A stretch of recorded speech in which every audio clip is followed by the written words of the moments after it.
Hola, ¿cómo están? Estamos de vuelta. Los saludan como siempre Horacio y Cristian. De alguna forma es triste, yo creo que, pero nos sentimos obligados a hablar por lo menos un poco de elecciones pasadas y futuras.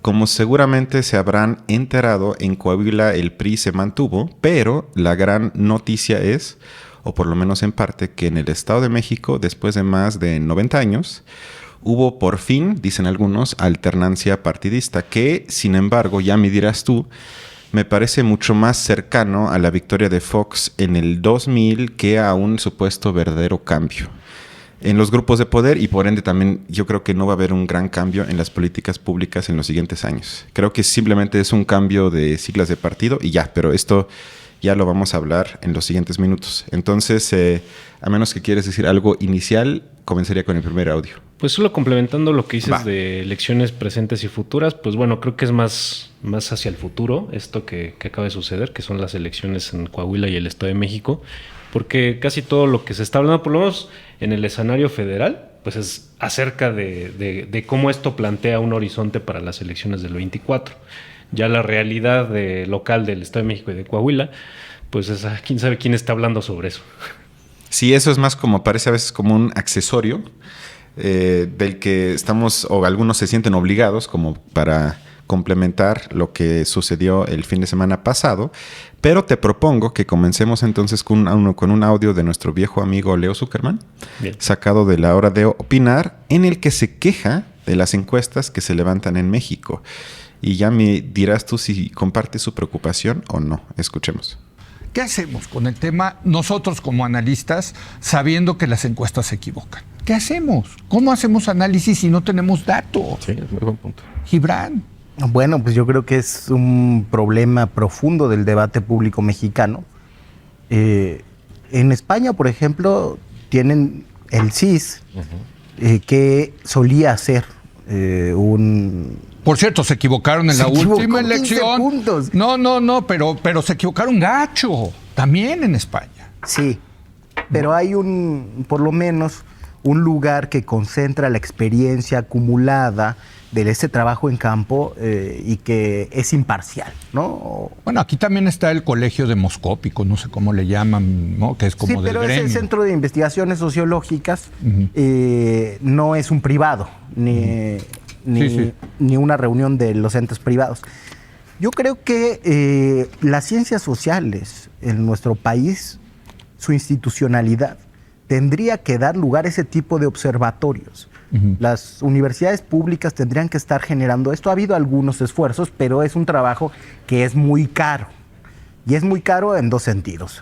Una, para hacerlo, y otra, en el prestigio de las instituciones puede repercutir también. Claro. No, pero bueno, creo que son las universidades las que tendrían que dedicarse a llenar ese vacío. Y yo tengo que hacer aquí sí una crítica a los medios de comunicación que han dejado de financiar y de publicar encuestas, ¿no? O sea, salvo algunas excepciones, pero también es que ya cada vez hay menos. A ver, nosotros no hicimos un modelo poll of polls del Estado de México porque había muy poquitas publicadas. Eso, si te llegaban ¿no? O sea, de manera privada, oye, te comparto esta encuesta, ya no publican, ¿no?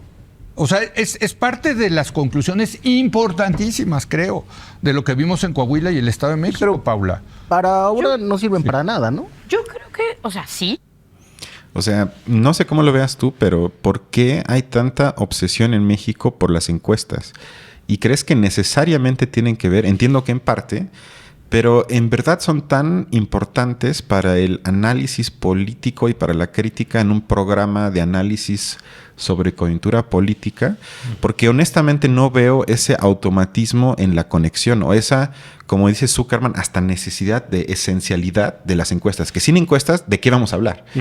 Y habiendo tanto por analizar y criticar que no tiene nada que ver con encuestas, sino con cosas que son mucho más de fondo, porque claro que hay muchísimas encuestas, pero que tampoco uno tiene que ser genio para saber que muchas veces responden más al interés de quien la lleva a cabo o quien la financia y no tanto se hacen con la metodología más, entre comillas, objetiva. Pero creo que Zuckerman, sin darse cuenta, da en el clavo, porque AMLO argumenta desde día 1 de su gobierno que ha sido un buen gobierno porque las encuestas lo reflejan.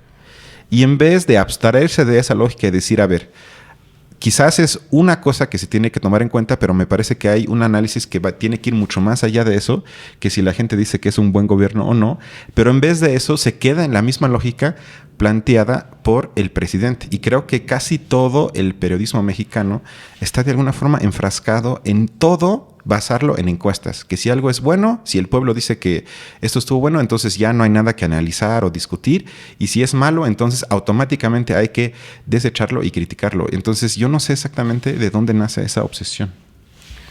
Pues yo creo que la obsesión surge de la intención de tener una especie de corte de caja en el momento en que se desee tenerlo. Es decir, no solo confiando en que la elección, que bueno, pues es lo más concreto en casi todo, en todos los casos, bueno, que a veces de todos modos está sometido a duda, bueno, y lo ha estado en los últimos sexenios sobre todo. Sin embargo, pues es el corte de caja final en el que pues sí hay como tal la asignación de un puesto de gobierno, desde lo municipal o bueno, incluso otro tipo de puestos hasta lo federal. Y yo creo que las encuestas pues es como ir haciendo cortes de caja intermedios, pues como para intentar reflejar la realidad momentánea de una especie de virtual ganador. Y bueno, esa es la necesidad. Ahora, lo que también sucede, me parece, es que no hay, por lo menos en nuestra realidad política, la definición de espacios donde uno puede encontrar una mayor seriedad al momento de hacer análisis, ¿no? En los medios, pues es difícil encontrarlo realmente. Creo que nosotros, si recurrimos a ciertas mesas de análisis, porque parece que ahí lo encontramos. Y es lo que hay también en parte, ¿no? Y es lo que hay, y además, pues a nosotros que hemos tratado de hacer un ejercicio de andar revisando diferentes mesas, la mayoría de las veces no quedamos satisfechos, por lo menos, pues no en su totalidad, nunca, me parecería. Entonces, sí creo que estamos en una realidad política y de opinión pública en nuestro país, donde si ellos recurren a encuestas es justamente porque no se distinguen gran medida, o por lo menos no radicalmente, de cómo opinamos en general en el espacio público,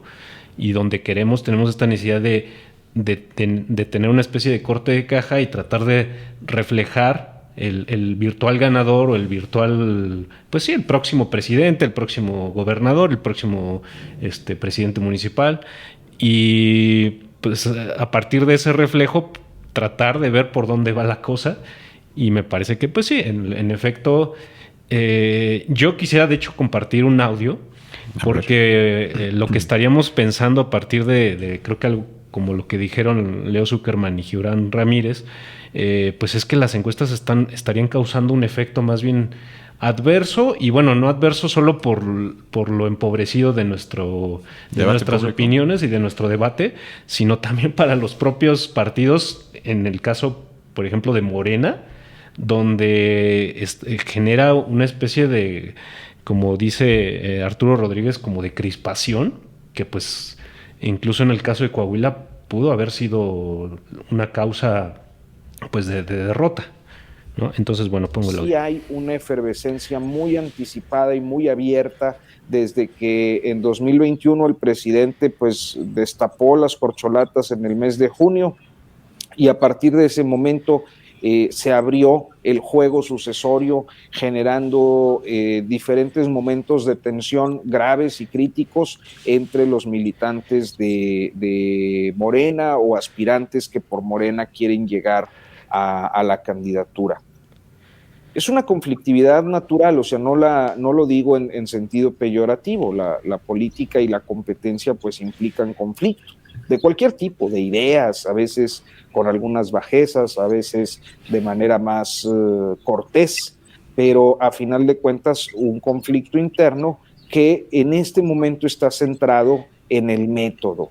¿Por qué el método? Porque quizás la fórmula de las encuestas está entrando en una crisis que ya perfilaba Arnoldo ahorita en su comentario, en el que empieza a tener pocas credibilidades y a generar escisiones, que sería el caso concreto de Coahuila, un cuestionamiento a la encuesta o a las encuestas.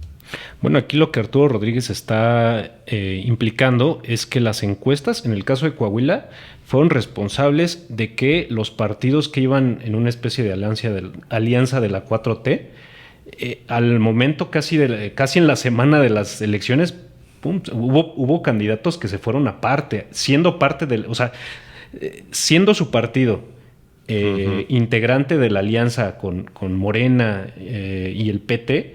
En el momento casi de las elecciones, el candidato se fue por otro lado que su partido, ¿no?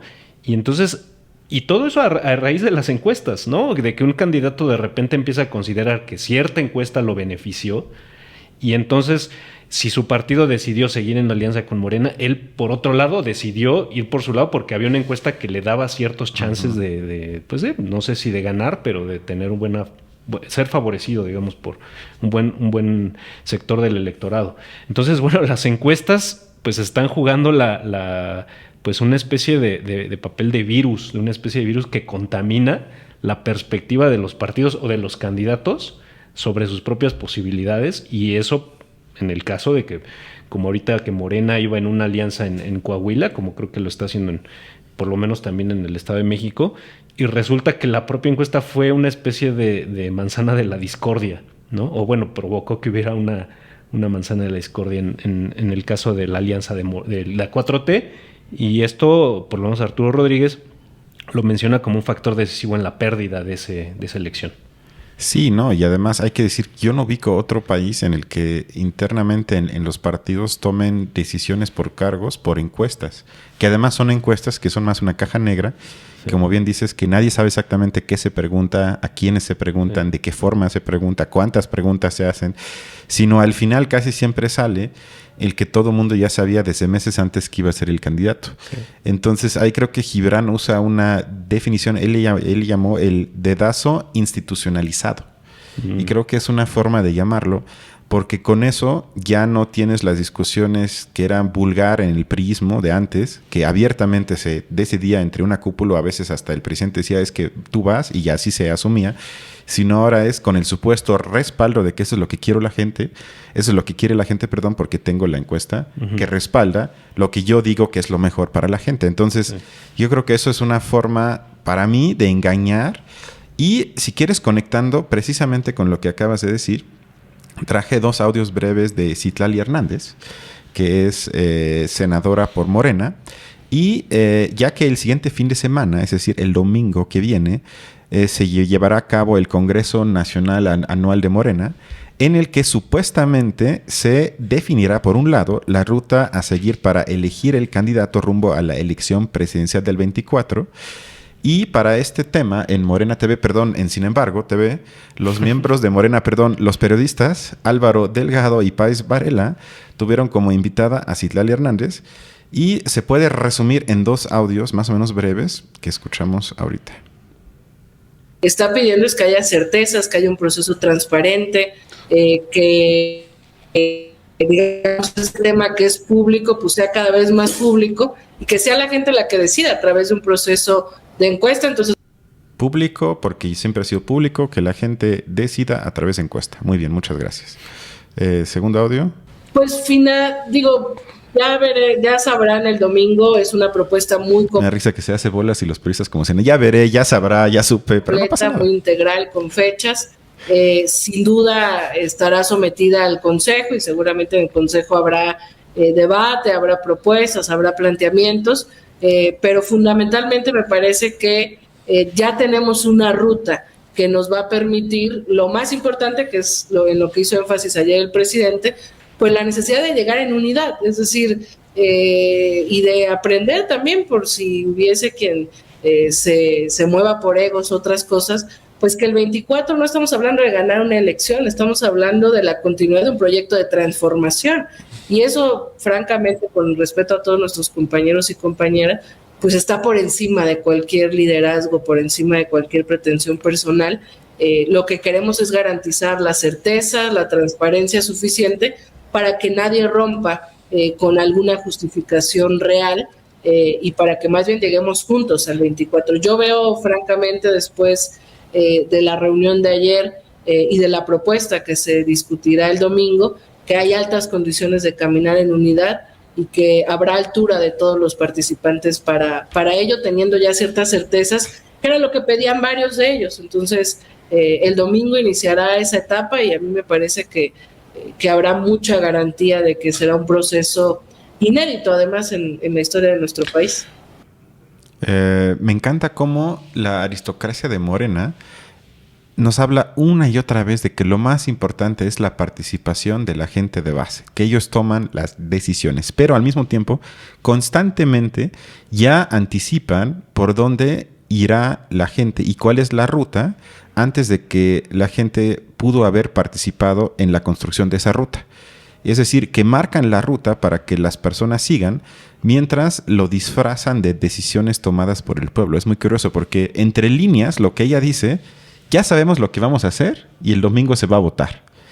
Y ya, a ver quién es el guapo o la guapa que el domingo diga, no, yo voy a votar en contra, vamos a tener un debate, vamos a tener quizás hasta una contrapropuesta.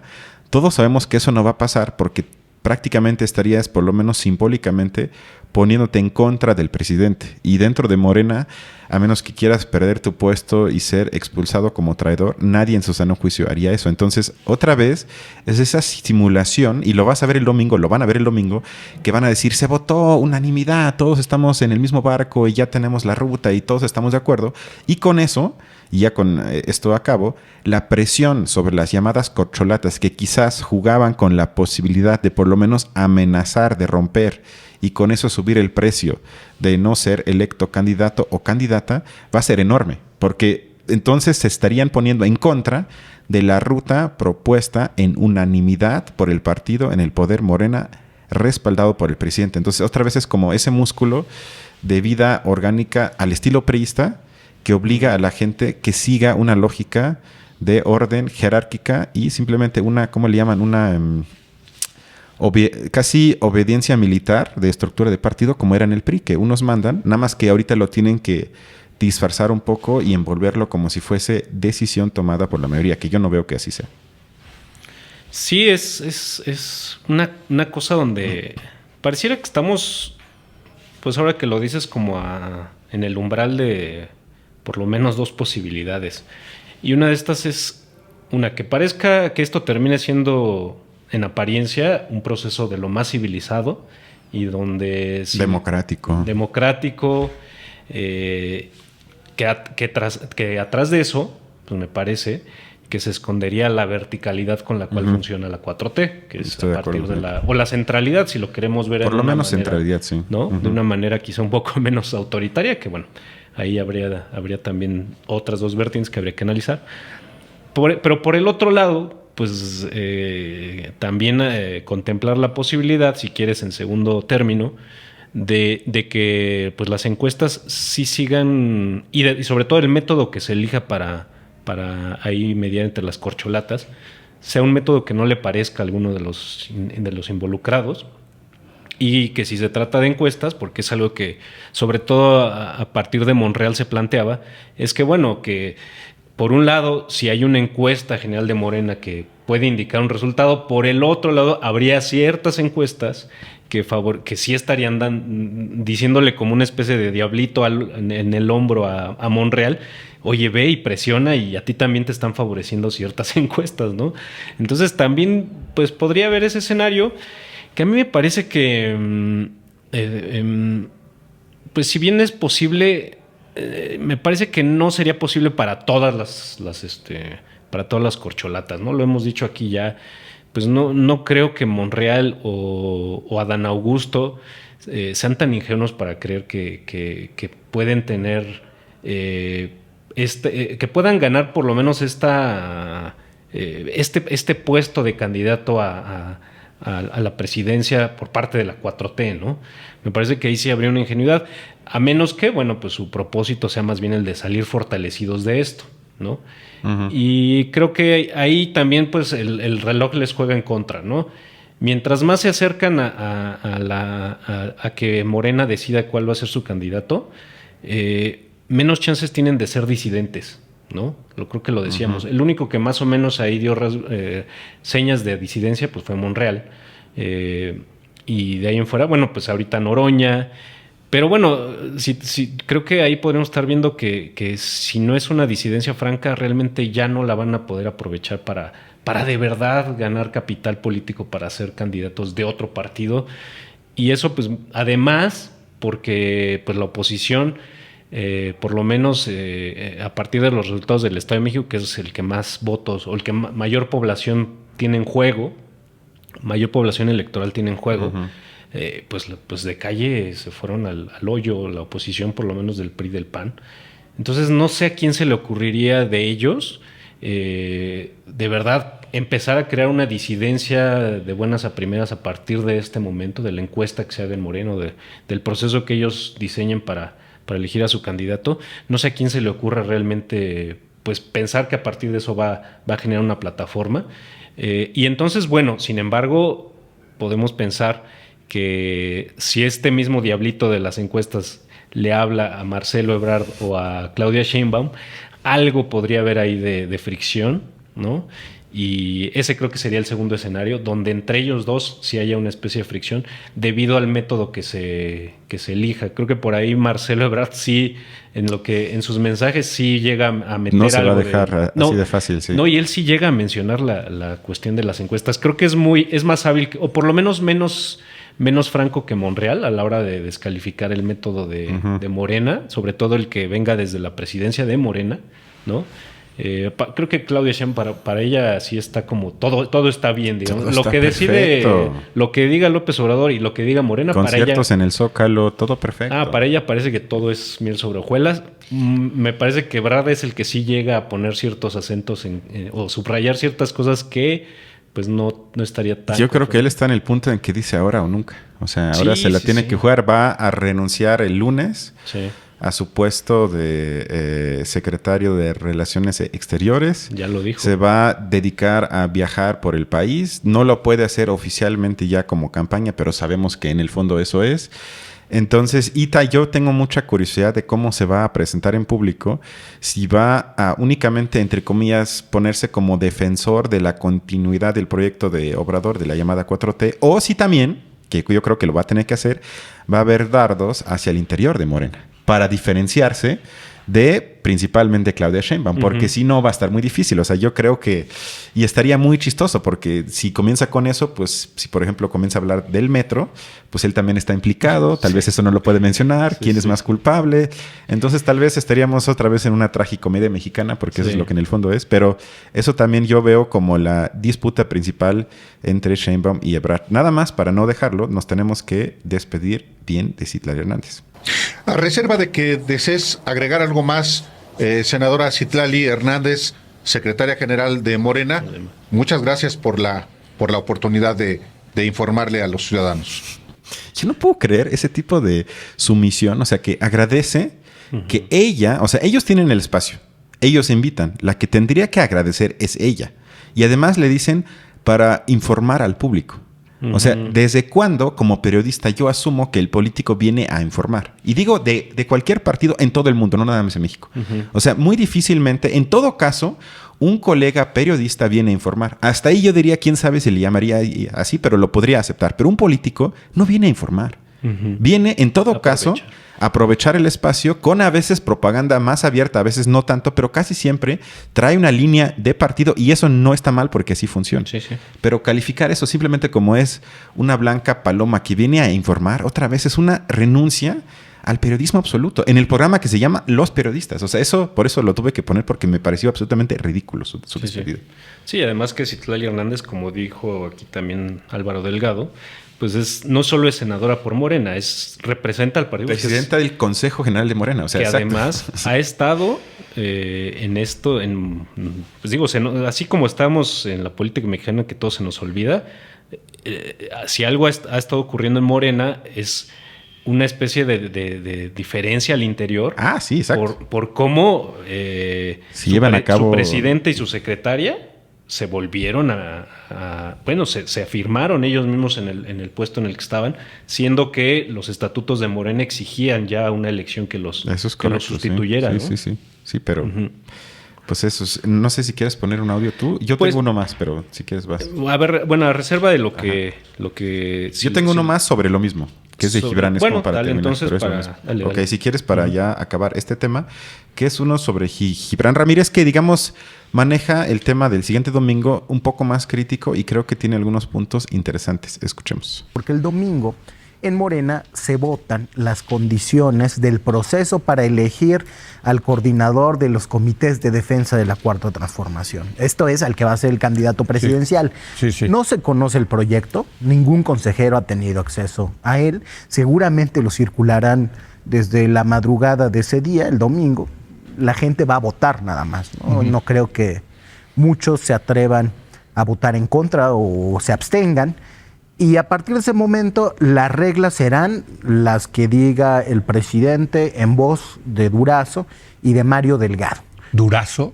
Sí, él es el presidente del Consejo, claro, tienes del Consejo sí. Nacional de Morena, Sonora, ¿no? el gobernador de Sonora. Sí. Y después de eso, si es cierto lo que publica el diario El País el día de hoy, renunciarán a sus cargos. Pero las reglas se aprobaron con un día de anticipación a que ellos tengan que renunciar, según lo que les habría planteado el presidente de la República el día de ayer.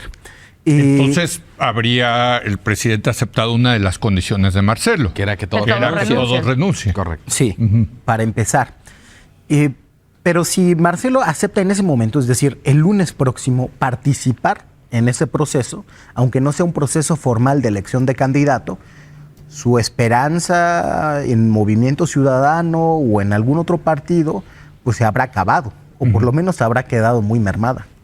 Que esto va en la línea de lo que tú acabas de tratar de explicar igual, ¿no? O sea, que si él acepta, o digamos si todos aceptan, o todo el que el lunes diga yo formo parte de este proceso que se aprobó el domingo, ya muy difícilmente luego se podrán de alguna forma escapar y simplemente irse a otro partido. Sin embargo, yo sí diría que si hay un país en el que eso es posible es en México. O sea, tampoco me sorprendería porque la oposición política, excepto Lili Téllez, que por cierto hicimos un programa sobre ella, que ahorita ya es número 1 entre las posibles candidatas para la oposición, candidatos. Entonces, quitando a ella, no veo nada. Y si ella un día quizás ya pierde las ganas y se mete en otra cosa, entonces sí veo probable, aunque falte quizás pocos meses para la elección, yo no sé cuál es el plazo último que da el INE para que puedas cambiar de colores para estar en la boleta presencial, pero hasta el último día, yo si en un país veo posible casi un cambio de un día para otro es en México. O sea, yo veo a Ebrard, a Monreal, entre otros, perfectamente capaz de un día para otro decir, para defender a México me voy a sacrificar y voy a estar en la oposición, pero los voy a jalar más a la izquierda. Cualquier tipo de rollo que te puedes imaginar, pero no lo descarto por completo. Sin embargo, sí también, como dijiste tú y Gibran, cada vez se complica más. Pues sí, se complica más porque además, o sea, con lo que pelea la oposición, pues nada más es ser un contrapeso a López Obrador directamente, ¿no? Sí, y lo que tendría que pasar si Monreal o Ebrard, que parece el gallo más fuerte entre ellos dos, para de verdad irse a otro partido, pues sería asumirse como opositor al López Obradorismo, ¿no? Porque además creo que en eso se la dejarían más fácil al López Obrador para de verdad sacarlos de su círculo de confianza. O podrían decir que ellos son el verdadero obradorismo. Pero bueno, me parece que ahí digamos, sí tendrían como rival no solo al candidato que surja de la 4T, sino a López Obrador. Y creo que ahí en el cálculo, pues sí se verían demasiado ingenuos, me parece, ¿no? Creo que eso es lo que te digo. Yo creo que sí. Creo sí, que pues o a menos que pensaran que la disidencia la van a ir construyendo, pues, para otro sexenio, no para este, ¿no? Es que eso yo, o sea, yo de que pienso que la disidencia se puede crear, pues no hay... Sí. Porque de hecho eso es lo que debería estarse planteando en alguna junta secreta. Sí, seguro, sí. No sé si de un partido, de un conjunto de empresarios. Eso es lo que yo creo que se debería estar ya configurando de alguna manera. Pero para estas elecciones me parece demasiado cuesta imaginar a Lili Téllez con Ebrard juntos en una conferencia de prensa anunciando su proyecto. Sí, pero sí, claro. Pero vuelvo a lo mismo. Ahí creo que lo que estaría jugando mucho en los candidatos es un ego. Un ego que sí juega porque, pues digo, todos están movidos por eso de alguna manera. Pero creo que sí se ve muy claro que hay políticos a los que el ego les juega trampas muy, muy en contra de su estrategia. Sí. O sea, les pone el pie estratégicamente y muchas veces pues terminan mal, ¿no? Y creo que si lo que quieren hacer todos los políticos chicos, medianos, grandes, es ganar cada vez espacios, un ¿no? espacio Poder. Y un poder político, un capital político. Y si digamos, ese capital político está en riesgo, pues cambian de estrategia y se alían de repente con el diablo, casi a veces, ¿no? Y bueno, si ahorita... Por el bien de México, obviamente. Sí, claro, sí, esa es la prioridad, ¿no? Entonces, sí me parecería demasiado atrabancado, pues, de alguien como Ebrard o Claudia Sheinbaum o quien esté ahorita en el círculo de confianza del López Obrador, salirse de él. Me parecería demasiado atrabancado. Pero bueno, pues sí, como tú dices, las posibilidades están y México pues es un país, un escenario de cosas a veces muy fantasiosas, a veces salidas como de una película de Buñuel o de uno de estos, ¿no? No sé si quieras... Yo ya acabé. Comentar. Bueno, yo algo que quiero a lo mejor hacer un puente es con cómo atrás de esto pues sí hay una especie de estrategia del observador. Digo, a mí algo que me surgió a raíz de que hubo una especie de reunión secreta ahí en la noche, que bueno, que ni fue tan secreta, creo que se reunieron en un café o en un lugar medio, y que además fue como una espontánea, cena, pero pública. Y una cena además ahí como muy entre amigos, y pues es que no solo estuvo la presencia de las corcholatas favoritas, incluido Monreal, sino también de los gobernadores. Uh-huh. Creo que eso a mí me da me surgió la impresión de que pues para López Obrador y bueno, para la 4T, la victoria en el Estado de México, más allá de la derrota en Coahuila, pues sí representó un motivo de celebración. O sea, sí no es una victoria entre otras que ha habido de otros estados, sino, bueno, algo que incluso pues fue como una especie de señal para empezar a actuar de alguna manera. No sé si realmente va a haber de un modo notorio un cambio de estrategia en López Obrador, o bueno, López Obrador, la 4T, no sé cómo referirme a eso, pero bueno, algo me sugiere esto, y bueno, aquí hay la opinión de Arnoldo Cuellar, quien considera que sí, que esto que hizo López Obrador sí fue una especie de pues no sé si de meter un acelerador o de como llamar así como sucede en algunos deportes, de llamar al equipo a hacer una especie de reunioncilla ahí para, no sé si para jalar orejas o para dar un grito de motivación, pero bueno, algo. Bueno, pues mientras por una parte López Obrador muestra ese instinto político que le ha permitido esta larga carrera, esa larga resistencia y conseguir finalmente su meta de llegar a la presidencia, está viendo que se vienen los tiempos de volver a apretar y todo este partido desbalagado que se veía en ocasiones, lo que pasó en Coahuila, etcétera, creo que está tratando de evitarlo, está tomando las riendas, está actuando con rapidez. Su forma de control son los gobernadores, es la parte territorial, los gobernadores además que no funcionan sin el apoyo del gobierno federal, sin los estados, muchos estados directamente en muchas de sus funciones, de sus políticas públicas dependen de ello, y otros dependen de los apoyos extraordinarios que pueden ir a otro tipo de obras, le deben mucho al presidente. Creo que esa va a ser la manera, el cemento de mantenerlos unidos en torno a la decisión que se tome finalmente. Tampoco es que yo lo celebre en el sentido de tomar ese control, digamos, cesarista, ¿no? Total de su partido, que nos habla, pues, de que ahí no hay mucha vida democrática, Bueno, creo que a mí lo que me quedo con esta frase, ¿no? Cuando dice llamar a los gobernadores tiene también un sentido, y lo que dice es un sentido territorial, uh-huh. ¿no? Bueno, a mí una cifra que dieron en esta mesa de Astillero, no me acuerdo quién en especial lo dijo, pero bueno, con estos resultados en las elecciones que hubo el domingo, Morena alcanza un 80 millones, alcanza una cifra de 80 millones de gobernados.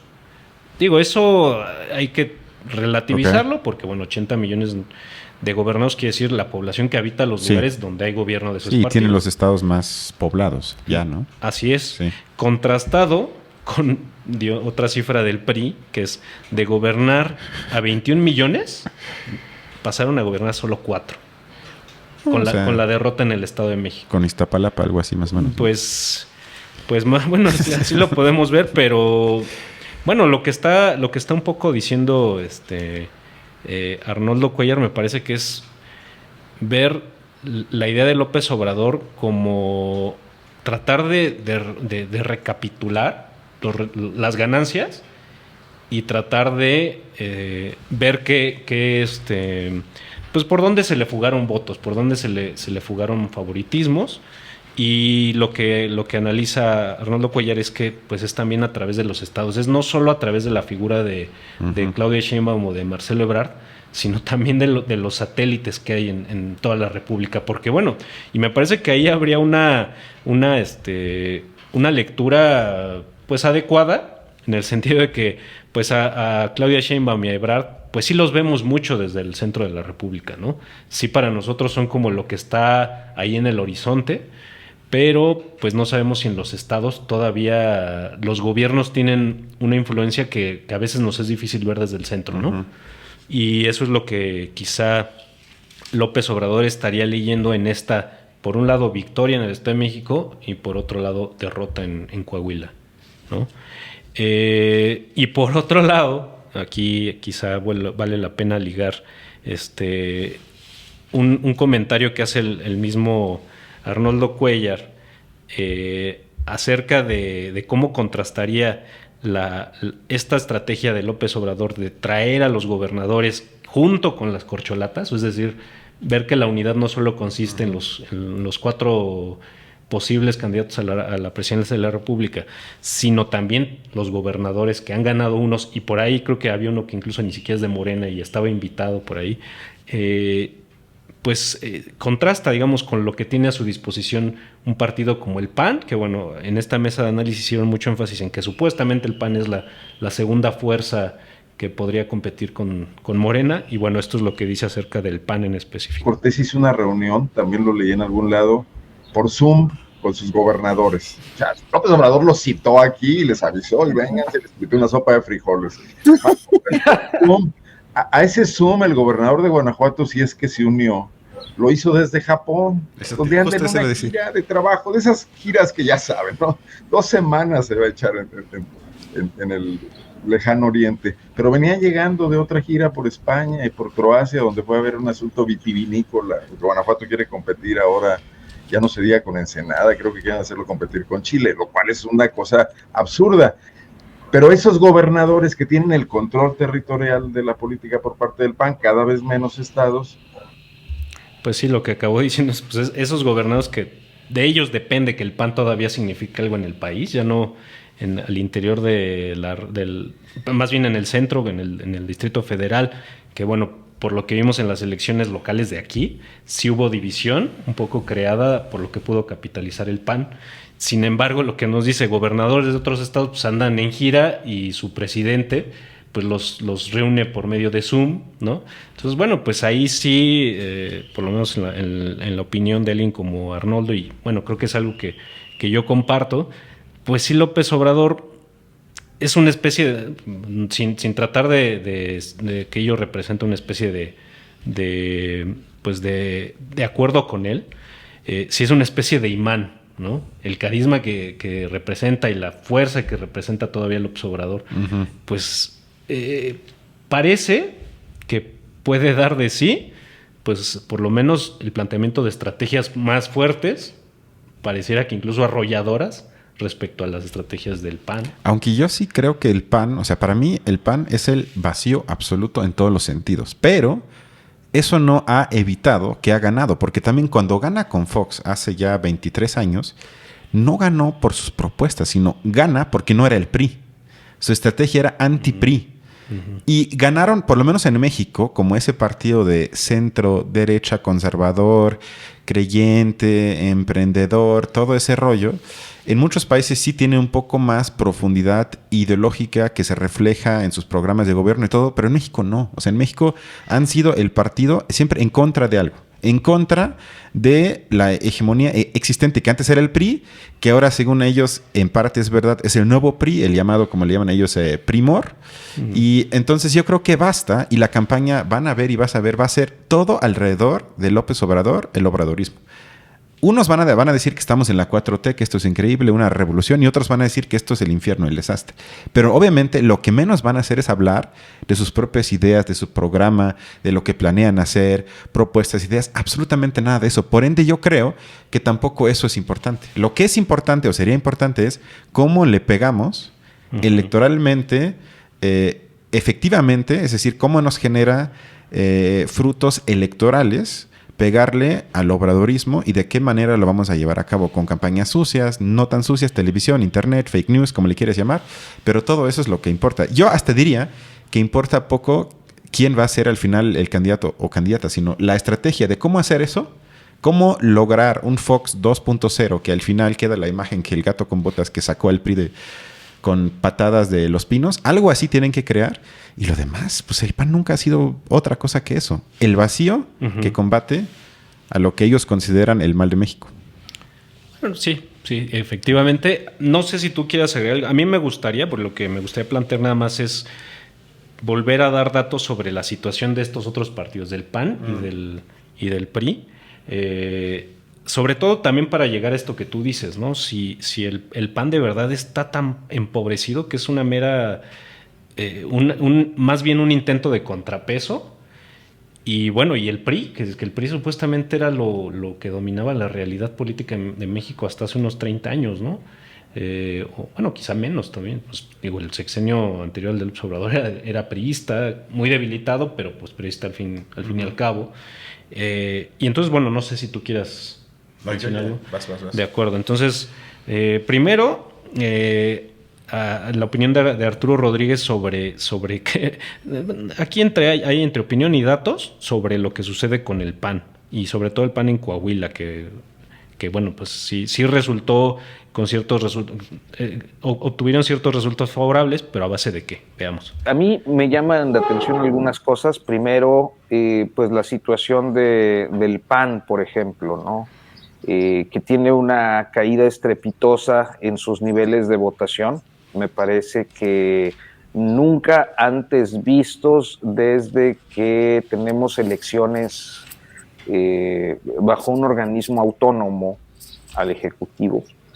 Es verdaderamente dramático observar cómo algunos de los distritos, por ejemplo, que ganó en el estado de Coahuila, gana por la coalición, pero gana arrastrado por el PRI. Estamos hablando de candidatos de extracción panista, que el PAN por sí mismo, o sea, si el PAN sin coalición en el llamado corredor azul, que se supone es donde tiene su fuerza electoral, no hubiera podido ganar una elección por sí mismo. Bueno, esa es la realidad que le encuentra a nivel local. Y bueno, para dar cifras que él mismo mencionó, pero yo no traje eso en audio, pues el PAN por sí mismo, lo que alcanzó de votaciones fue 6.6%, ¿no? Nada más para dar un ejemplo de otra fuerza que quizá política que tampoco es tan relevante, el PT, que iba en alianza con Morena, 8.6%, ¿no? El PT solo le ganaba al PAN en el porcentaje de voto en Coahuila. Bueno, eso habla de cómo el PAN parece que está tan empobrecido que por sí mismo no representa electoralmente casi nada de peso, ¿no? Y bueno, sin embargo, tuvo resultados por su alianza, al parecer, con el PRI. El PRI parece que en el Estado de México y en Coahuila sigue representando más que el PAN, ¿no? Y sin embargo, al PAN se le está viendo como la fuerza opositora más grande de cara a las elecciones federales. Eso pues quizá haya que compararlo con otra información. Ahora, qué es lo que sucedería con un partido como el PRI. Permítame un segundo. Veamos lo que dice Arnoldo Cuéllar sobre lo que está en la realidad del PRI. Es que las mentes simples de los dirigentes políticos no están entendiendo absolutamente nada, porque todo lo ven en términos de ganancias muy inmediatas, muy cortoplacistas. Y bueno, esto tiene también una explicación importante. O sea, los partidos políticos en México, después de que se apoderaron de la definición de las reglas del juego político y de la definición de los subsidios para los propios partidos políticos, voltearon nada más a verse a sí mismos, no a ver nunca a la sociedad. O sea, es como mantener este negocio en marcha con sus espléndidas utilidades. Su celular. O sea, los votos nos representan dinero, los candidatos nos representan la posibilidad de influir en decisiones que a su vez representan dinero, colocar gobernadores o colocar diputados en el Congreso, negociar presupuestos, etcétera. Y eso fue lo que hizo crisis en el 2018. Bueno, Andrés Manuel López Obrador hizo entrar en crisis todo eso, le vendió a los mexicanos una esperanza, descolocó totalmente a todos estos partiditos que logran sobrevivir acá y allá, en el 21 recibieron algo de oxígeno, pero que otra vez están metidos en la etapa terminal, en la crisis terminal de un modelo político que los mexicanos ya no quieren, no saben bien qué quieren, pero sí saben bien qué no quieren. Bueno, aquí quiero, lo primero que Arnoldo Cuéllar comentó acerca de esta estrategia de ciertos partidos que sigue siendo sigue estando más dirigida hacia una especie de modelo de negocio, lo decía especialmente acerca del PRI, ¿no? de Alejandro Moreno y demás. Y lo que menciona él como una especie de, podemos decirlo, como de estrategia que por otro lado sí funcionó, sería la de López Obrador, ¿no?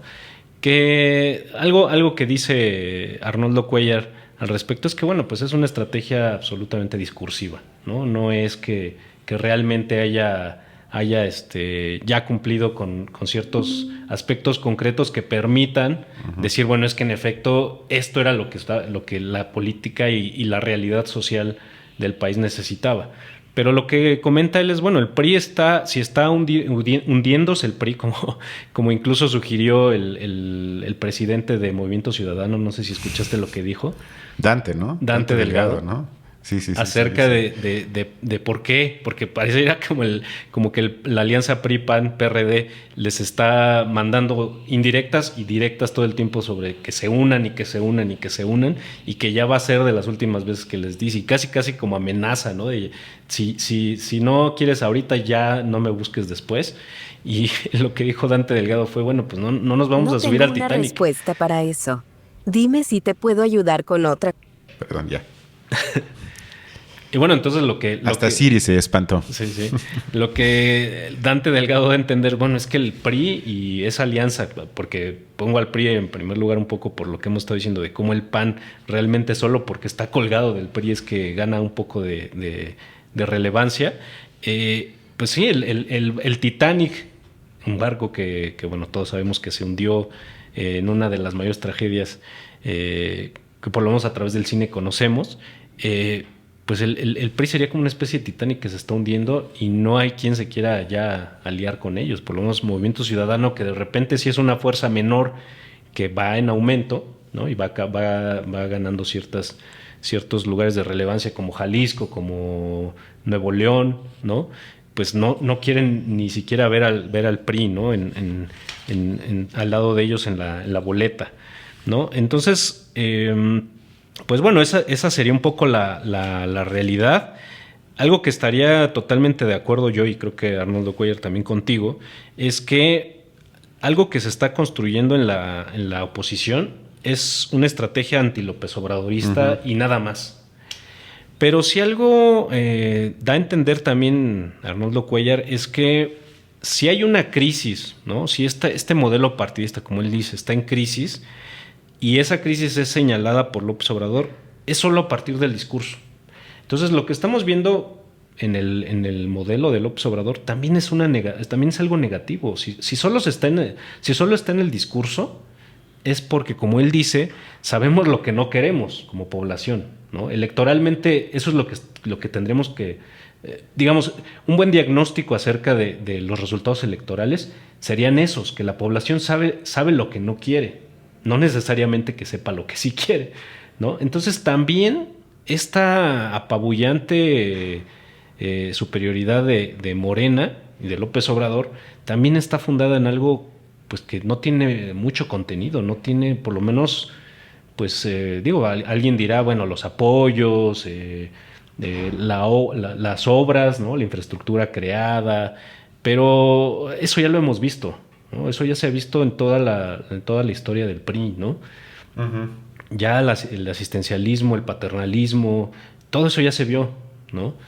Lo que supuestamente está, y donde también el mismo Arnoldo Cuellar muchas veces insiste, es López Obrador sí está haciendo una mejor lectura, o ha hecho una desde que construyó su candidatura, que lo llevó en el 2018 a la victoria, ha hecho una buena lectura, pero ha sido una buena lectura que ya en funciones, ya López Obrador en funciones, ha soportado de una manera totalmente negativa solo a través del discurso, ¿no? Y entonces, pues la oposición está construyendo una estrategia anti-López Obradorista cuando realmente, pues, detrás de López Obrador, pues hay discurso nada más. Entonces, ahí, pues yo creo que lo que estaríamos diciendo es, de cara a las elecciones del 2024,